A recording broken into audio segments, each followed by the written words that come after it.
Welcome to the Rising Entrepreneurs Podcast, where we feature top founders and entrepreneurs and their journey. Now, let's get started with the show. Dr. Jeremy Weiss here, founder of InspiredInsider.com, where I talk with inspirational entrepreneurs and leaders. Today is no different. I have Orrin Klopper of Netsurit. Orrin, I'm going to introduce you formally in a second, but I always like to mention other episodes people should check out. And since Orrin was one of the founding members of EO South Africa, I've had some amazing EO members on my podcast. I've had Matt Zolk of EO Tulsa. He runs Key Renter Property Management. They're an easy button for investors to manage their properties. Robert Hartline of EO Nashville, CEO of Callproof. But before that, he started a chain of cell phone stores and sold it.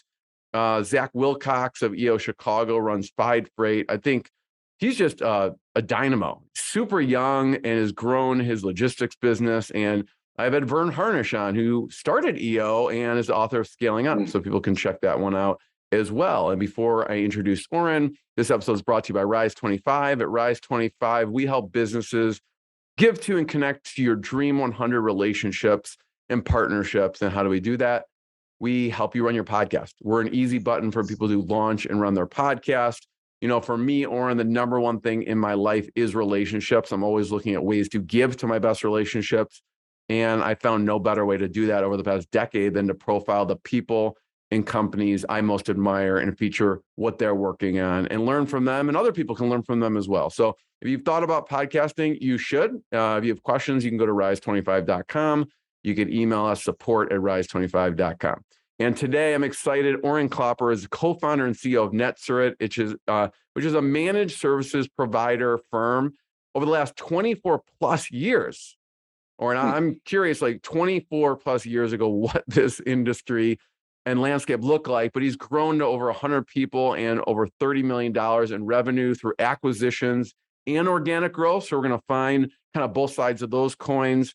They have established 5 locations around the world. They are a managed IT, cloud, and security services company, and of a globally awarded Dreams program, which I'm excited to learn more about, as a key part of their Netsurit aspirational culture. And as I mentioned, he's one of the founding members of Entrepreneurs Organization in South Africa. So, Orrin, thanks for joining me. Absolute pleasure. You know, we were talking before we hit record here. I want you to talk a little bit about what Netsurit does and then differentiation, because you were saying how there's, in a lot of industries, there's a commoditization, at least a perception of a commoditization, even though when you dig deeper, there's a lot of differences in companies. So talk about what Netsurit does, and then we'll talk about differentiation. Sure.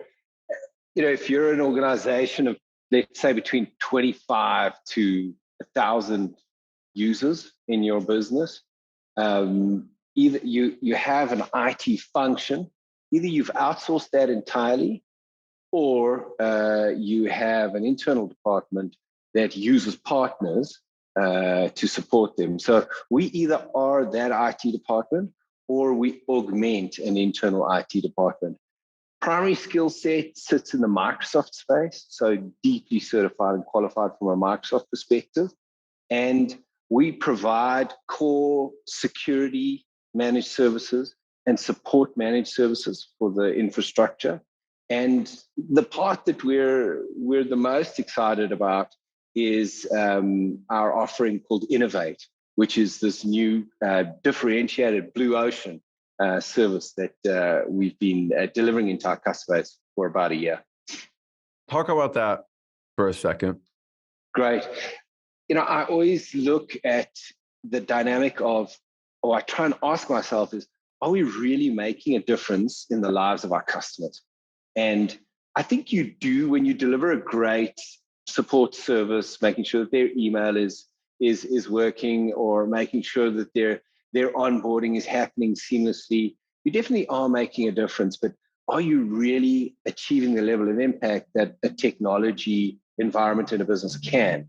And so we've built the service called Innovate, which has an ROI guarantee. So if you're spending $2,000 a month and that accrues to $24,000 in the year, we will find a $24,000 ROI for you based on a few pillars: automation, adoption and change management, direct cost savings, and leveraging the existing technology that you've already invested in. Because what we find so much, Jeremy, is businesses have invested in a whole lot of technology, and the users and their people haven't yet really embraced it to make a difference. So this is the offering I'm very excited about, and we're just getting unbelievable feedback from our customers on this.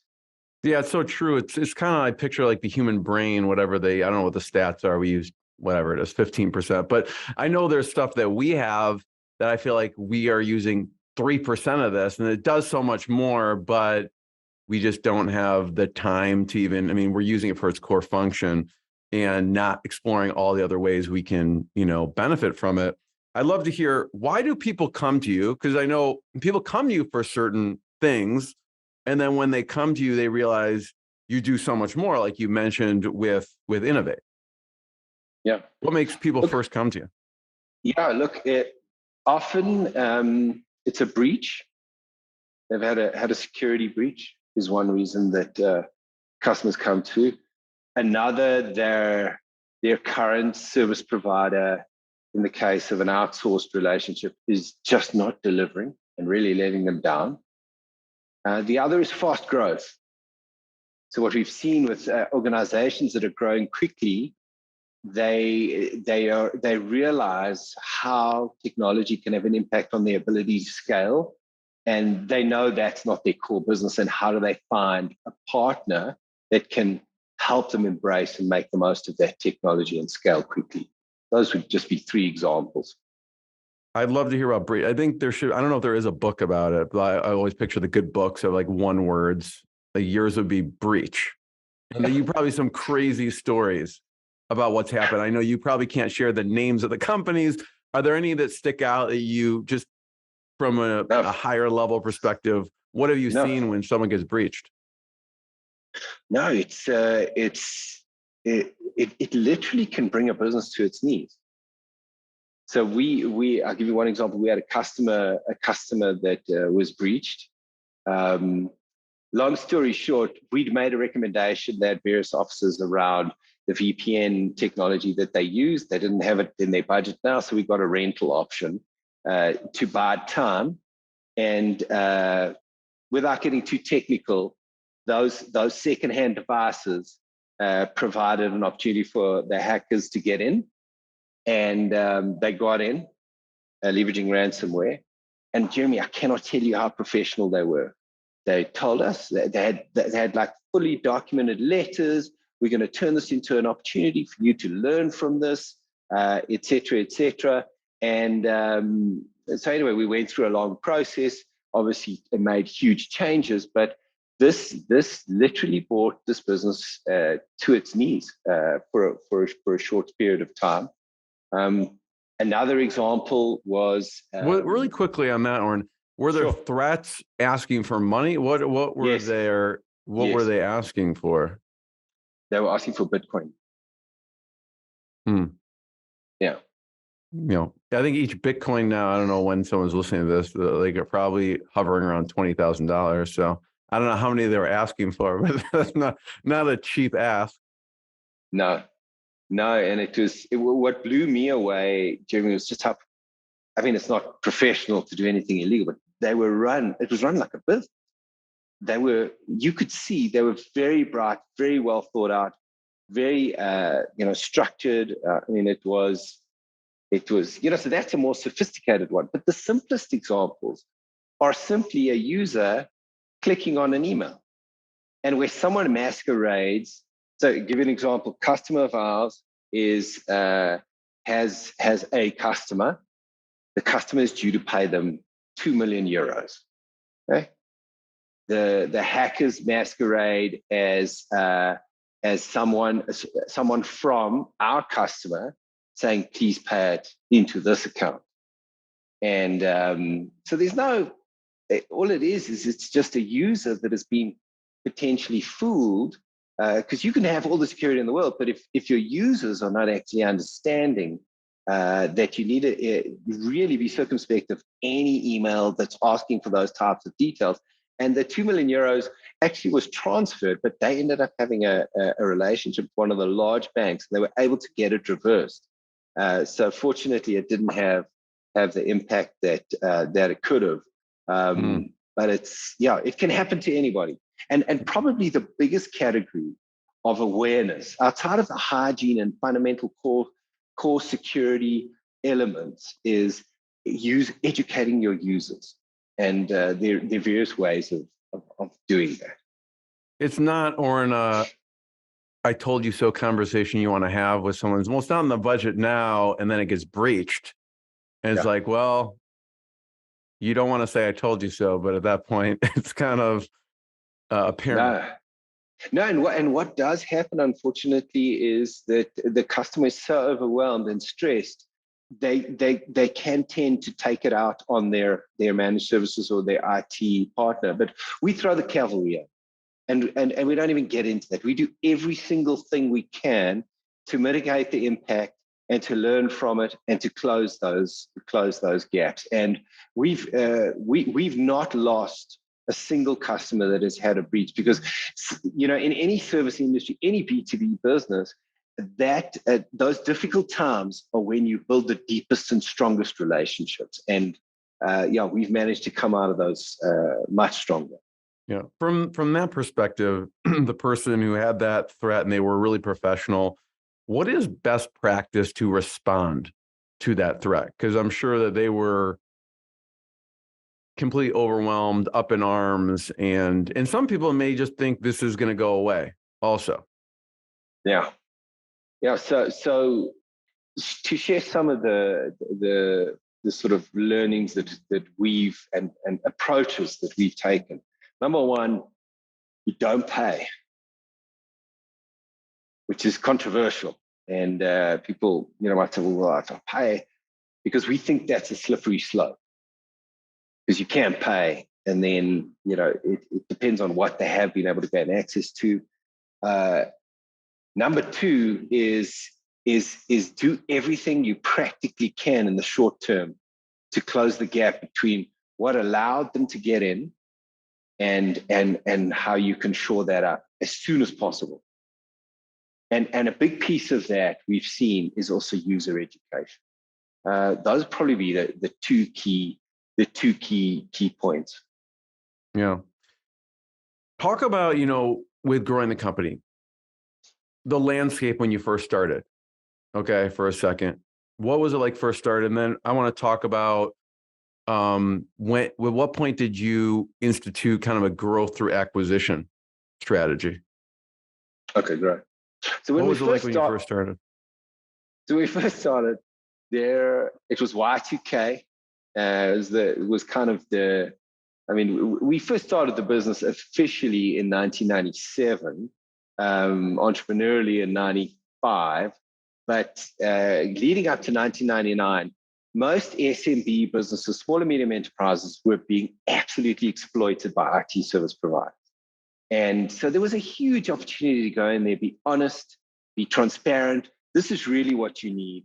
So to find new customers at that time, and probably from, let's call it 98, 99, roundabout until well past 2010, and even up to, let's call it 2015, it wasn't a commoditized, insanely competitive space. It was relatively easy to get customers because SMEs and entrepreneurial businesses were adopting technology, the adoption was growing, the number of companies that were seeing the importance of technology was growing. So that was very, very a fun growth period. We most learned people a lot of at that lessons. point, they didn't have websites, right? Yeah. Or did they? No, and their security approach was the machine that they had the accounting system on, it was off the network. So, you laugh at it now, but you think it's like, it probably wasn't a bad idea back in those days, So it was not easy to get customers, but much easier than it is to get now. What would you call and tell people? Because technology was ever changing. It was new. Some people maybe it wasn't there weren't as many providers, but it may be a harder explanation at that point. Yeah, sure. I mean, we weren't anywhere near as sophisticated from a marketing perspective as we are now. And we probably the one marketing outreach we leveraged in those days, we actually did a research survey and we gave those results to everybody that participated. And we would survey anywhere between 2,000 to 4,000 small and medium enterprises, entrepreneurial businesses. And we ran that program for about 6 to 7 years. So that was one way that we engaged, is we were able to share that impact, that information back with them. And one of the key thesis or sort of areas we were trying to discuss was how can entrepreneurial SMB businesses leverage technology to have a positive impact on their competitiveness. So that was the one way we reached out. So that was some of the theme. And then the other was, really from a skills perspective, because we've always had unbelievable Microsoft skills, and we were able to make sure that organizations could adopt the technology and use it in the best way in their businesses. But we were not very sophisticated, and a lot came from relationships. So when you look at many growing small and medium enterprise businesses, the relationship comes from the Jeremy, from the Orrin, and the other leadership team. And for the first time, from an organic growth perspective, probably in the last, I would say, 3 years, our growth is coming. 90% of our leads are coming from raw marketing activities that are outside of our relationships. I love the research survey. I mean, that's sophisticated, I would think, even on today's standards, actually. I love that. Thank you. At what point did you decide acquisition? You're going to implement acquisition as a strategy for growth? So we have used it in an ad hoc way for quite a few years. We decided on it being our primary growth lever in 2019. And when we're going into 2020, a couple of things.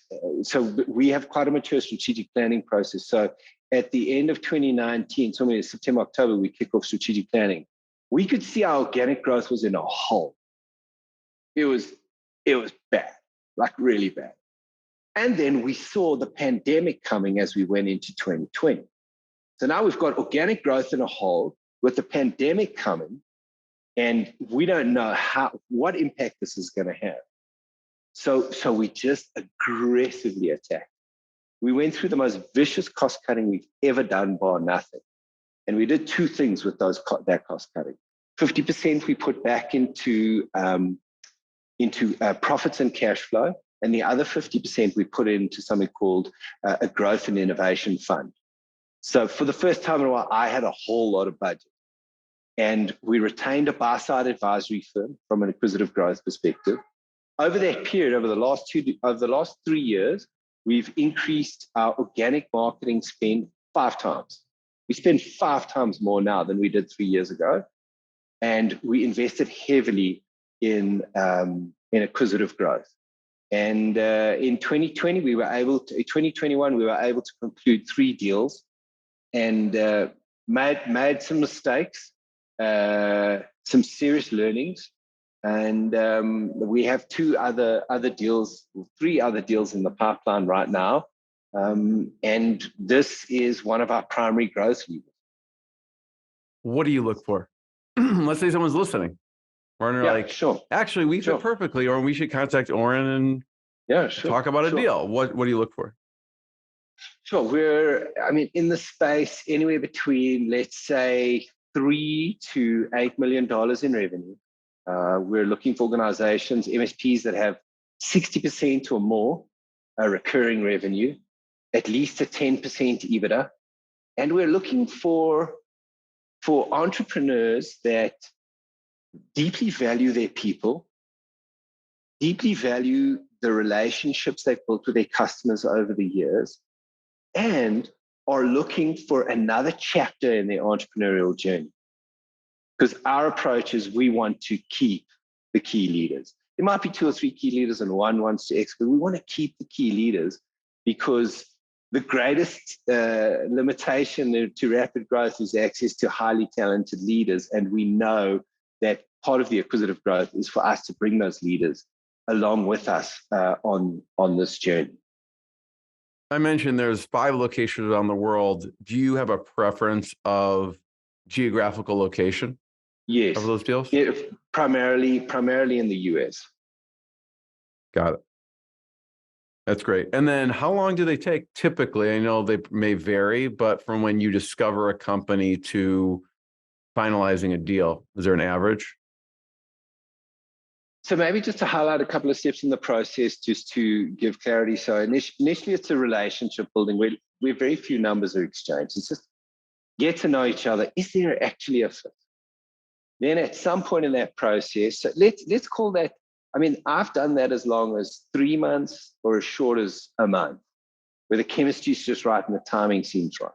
Then the next phase is we will agree, okay, can we do an initial financial diligence to understand, or an initial diligence where we build a financial model that can take anywhere from 3 to 4 weeks, depending on how readily available that information is.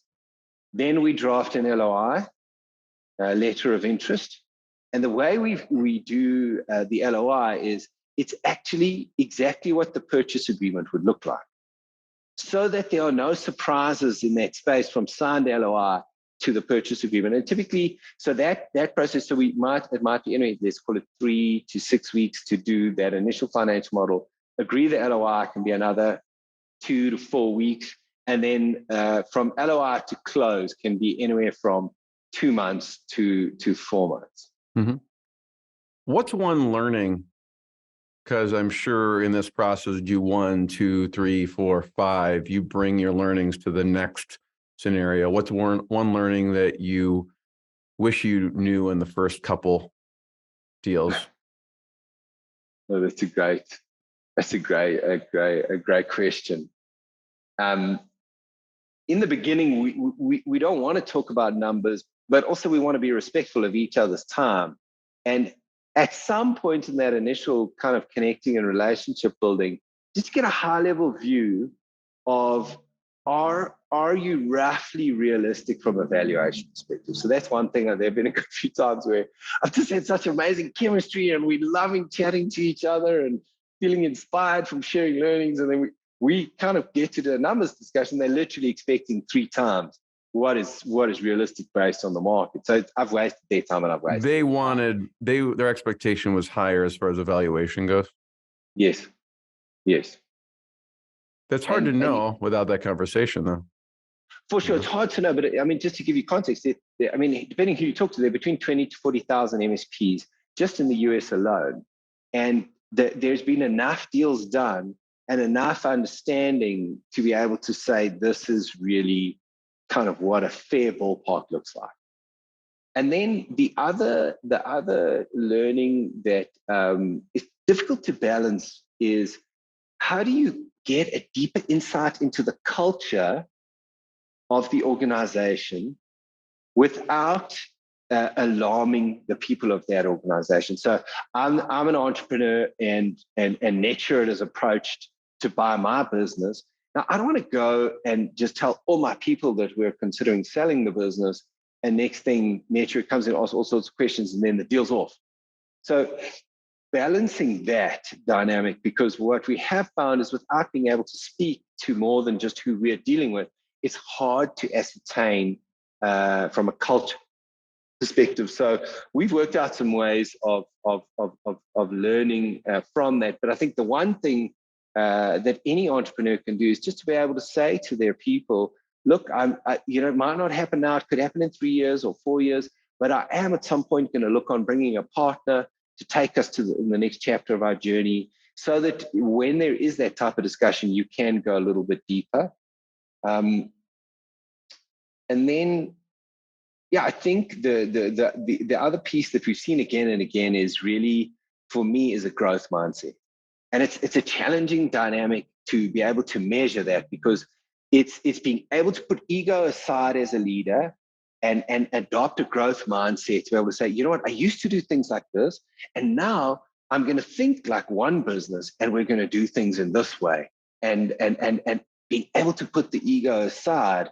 Because for us, any business we acquire, the leaders that adopt a growth mindset in that business, they will end up with more opportunities than they can say yes to. It just might look different to what you're doing today.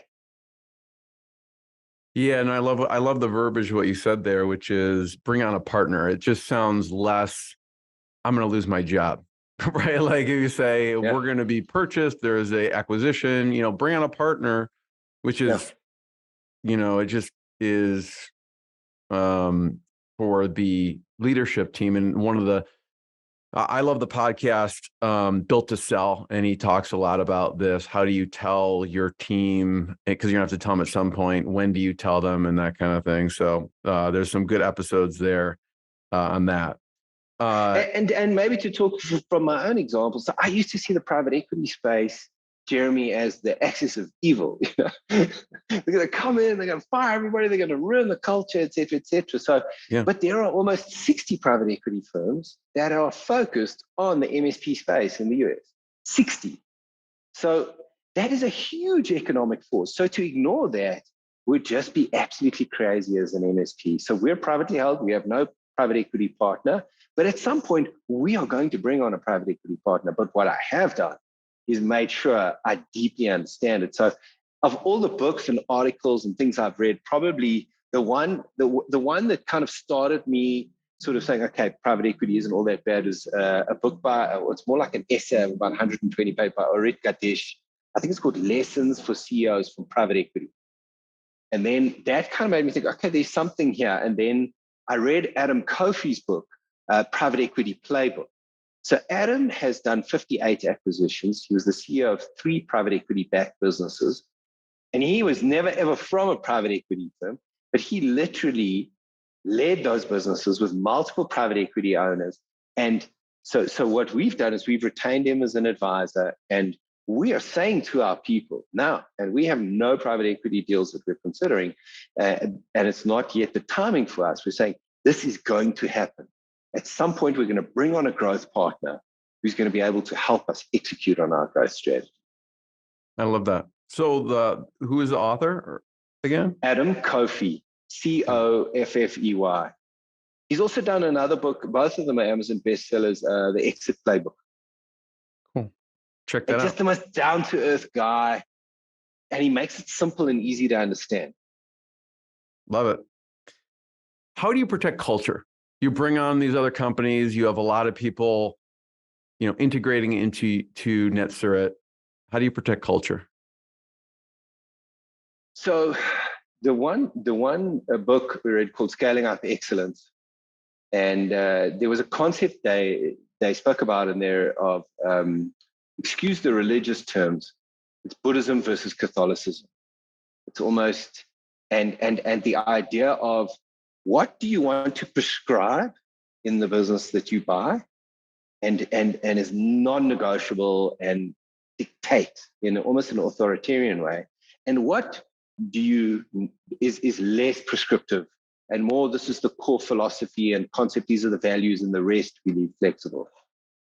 So we've been thinking a lot about this, and actually when we look at an acquisition, we make a list of things and we say, what are we going to be Buddhist on? What are we going to be Catholic on?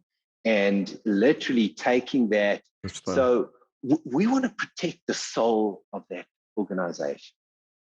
We want to protect the magic that has attracted us to that organization and that business.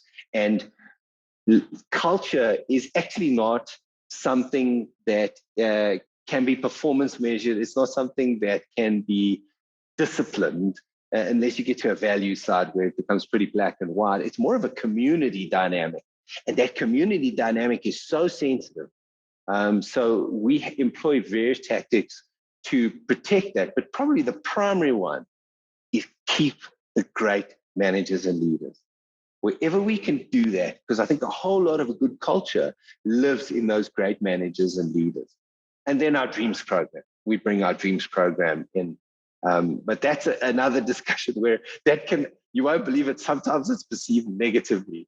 And it's almost seemed like a cult. And Well, I think some organizations, Jeremy, have the view that, and the people in those organizations, my work life is my work life, my personal life is my personal life. Those two shall never meet. Our thinking is the exact opposite. We say they're inextricably linked. You spend more of your waking hours at work or engaging in work than you do anything else in your working life. How could they be not be inextricably linked? So that dynamic is a direct conflict, and we encourage. We're both members of EO, and you're in a forum. So in a forum, you're encouraged to share openly and be vulnerable. In our dreams program, in a dream group, it's forum rules. It's highly confidential. You can share what's going on in your life, what you're struggling with. There's experience sharing, almost in a Gestalt type way. So sometimes where there isn't that thinking in the organization, it is seen as a negative thing. And the truth is, it's not for everybody, right? Not everybody wants to be in a workplace where they're asking you to engage so openly and transparently. We definitely respect the idea. So we don't force anybody. You don't have to. But it's difficult if you're not going to be part of this in our culture. Yeah. So talk about the Dreams program. It was one of the things I was excited about this interview, to just researching you and your company and what you do. You do have this globally awarded Dreams program, which is a key part of culture. And what I love is people share goals from their personal life, if they want to achieve something, if they want to do something. So just talk about the Dreams program. Yeah, sure. So to give a little bit of context and history, in 2004, one of our top engineers, back in 2004, there were very little cloud. Servers were in a server room, which was not really a server room, with no air conditioning. And in summer, those servers would crash because it would be so hot. One of our engineers goes out, one of our top guys, he's actually in our team in New York today, just one of the most amazing humans. And I get a call from one of our teams saying he's sitting in front of the server. He's not typing. He's not talking. He's just sitting. He had a full-on burnout. I realized at that point, as I thought about this, if we're going to build something significant, we need a culture where people can be balanced and they can do their ultimate passion, which is the technology industry. Because a lot of these guys will just go home and do it on the weekend anyway because they love it so much. And how do we actually proactively manage that balance? And then in 2007, I attended EO EMP program. And Cameron Herold mentioned a book called The Dream Manager. So I read that book. And then I read Tony Schwartz and Jim Lure's book, The Power of Full Engagement. And then I read Tony Hsieh's book, Delivering on Happiness. I actually read that. I read that after we launched the program.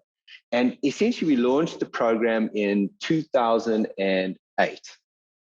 And just to explain to you what it is, at the beginning of the year, the calendar year, we all create what's called a dream book, which is your top 10 personal goals and dreams visualized, which in our business is, the way we do it is, it's a PowerPoint deck with 10 images. And so now we have this for, hundreds of people in our business. You get put then into a dream group, which is like Forum in EO, which can be anywhere between 6 to 10 people. And you meet once a month and you support each other in a way to achieve your personal goals and dreams. We have a section in our performance review line management meetings, which we do every 6 months, where the line manager has a discussion with his team member around, how are you doing? We have in our exco once a month, we've got red, green, yellow. Are you coping? From a purpose perspective, supporting the dreams of the doers. And each exco leader puts red, green, or yellow. And then we also have a week in advance dynamic where at the beginning of the week, on a Monday before 12 o'clock, you capture the 3 to 5 actions that are going to take you towards achieving your goals and dreams. And that gets circulated to your dream coach.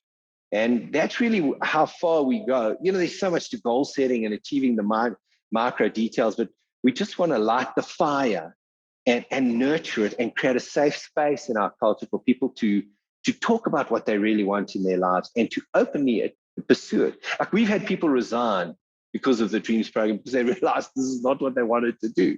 And that's amazing. And then 3 years later, I get like a text or something, The one guy, I remember, he's sent a picture of him on the wall of China, because it was in his dream book. And it's just like, I can't tell you how much joy and meaning and purpose that brings to life. Why 10? I'm curious. So we took a process. We took a methodology from a guy called Glenn McGurk, that you take the spoke of 8 spokes of the wheel of life, brainstorm per spoke as if there were no limits, narrow it down to your top 25, and then narrow it down to your top 10. And then the methodology actually talks to a top 3. But some people only do 6. Some people do 4. I've actually got 11 this year in mine. So it's up to you. Yeah. It doesn't have to be 10. What are some examples? So you mentioned someone visiting the Great Wall. What are some other examples? Sure. No, for sure. It's like some of them are so simple. Like the one you saw, this woman climbing out of a pool, and it's the guy's grandmother, and she didn't have enough money to repair her pool. He's got it in his dream book. He wants to save up so he can repair his grandmother's pool so she can so she can swim in her pool again. A lot of them have financial goals, achieving savings. A lot of them have travel goals. We've had team members in Ho Chi Minh City. We've got team members in Poland, in Peru, because we have a lot of remote workers. And the funny thing is, everybody wants similar things in their life. It's like similar things: more time with their family, more their health. So we're always prioritizing them, thinking about what's really going to make them the best version of themselves. Because in Jim Lohr and Tony Schwartz's book, The Powerful Engagement, they spoke about the idea that an 8-hour day, if you're balanced and engaged, you can get better results and productivity out of a person than a 16-hour day. It's actually been proven now that is the truth. That's amazing. I wrote down all those books. I appreciate it. And I did, I think, 2 episodes with Cameron Harold on the podcast. So people can check that out. He always has great advice on that. Did he speak to the EO group in South Africa, or where'd you hear him? No, I was at the MIT. I was at MIT, the EMP program. Got it. One thing you mentioned before, which is your Innovate service and automation. And everyone loves saving time and tasks, and that when we do that, we save money and we reduce mistakes too. And so there's a few examples, one of which was a nonprofit in economical development. Could you talk about what you did there? Yeah, sure. So really, they were struggling with manual processing of high volume of supply invoices and spending about 180 hours on this task. And there are 2 sides to this. One is, there are 2 sides to this. The one is the people doing that work. It is not going to be inspirational, engaging work. And then the other side is just the raw waste of time. So we were literally able to automate that process entirely, leveraging the Microsoft Power Automate platform and some optical character recognition. And essentially 180 hours has been saved, and that didn't result in someone being let go or anything like that. Now they can do other work that is higher value, more engaging, and more stimulating. Can you talk about, Orrin, just if there's some of the process of identifying these automation opportunities? Sure. Yeah, sure. So this can be a lot of fun. And so initially how we do it is we actually offer in the start of an engagement with a potential customers, we offer a business automation assessment, which is about an hour, and there's no cost to that. And we actually will provide key recommendations. It's quite simple. It's a 1-page summary. And in that will be what we understood about your business from a technology adoption, digital transformation, and automation perspective, what we've heard as far as the key priorities, and then what we believe to be some of the key opportunities. the other way that we do it is we've got an ideation platform called NSpark, where we will get maybe, let's say there's an account, there are 5 people in finance. Let's say it's just 3 people. We'll take 2 of those people, put them on the platform, and literally ask them the question, what are the highest value activities, okay, that you're performing, and how automated are they? And then that goes into a list of ideas, and we literally vote on them to have the ones that potentially can create the greatest value rise to the top. And then you start getting granular on those, saying, okay, how much time is it taking currently? And what would it look like if it was automated? So then you could start leveraging an ROI, and then from there you can make a decision, implement, and then you can let that fund what you do next. And that's huge value if you can automate some of the highest value activities. I feel like it's a mindset shift for some people because they feel like some of those highest value activities can't or shouldn't be automated. Do you run up against that?